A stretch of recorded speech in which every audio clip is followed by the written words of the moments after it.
এক পুরনো গলির শেষে লিয়াম আর মিয়া খুঁজে পেল এক রহস্যময় ঘড়ির দোকান।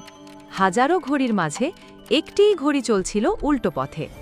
হঠাৎ সেই ঘড়ি খুলে দিল সময়ের এক দরজা। তারা সাহস করে ঢুকে পড়ে ভেতরে। প্রথমেই পৌঁছে যায় ছোটবেলায়। নিজেদের খুদে রূপ দেখে ওরা হেসে ওঠে। তারপর সময় এগিয়ে যায়।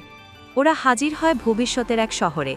রোবট, উড়ন্ত গাড়ি, আলোয় ভরা রাস্তায়। কিন্তু হঠাৎ সব থেমে যায়।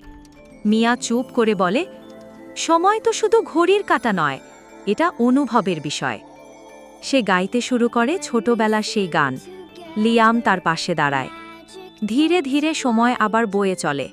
আলো জ্বলে ওঠে। সবশেষে ওরা ফিরে আসে সেই পুরনো দোকানে। লিয়াম মুচকি হেসে বলে, সময় চলে না, সময়কে আমরা ভালোবাসি বলে সে থাকে।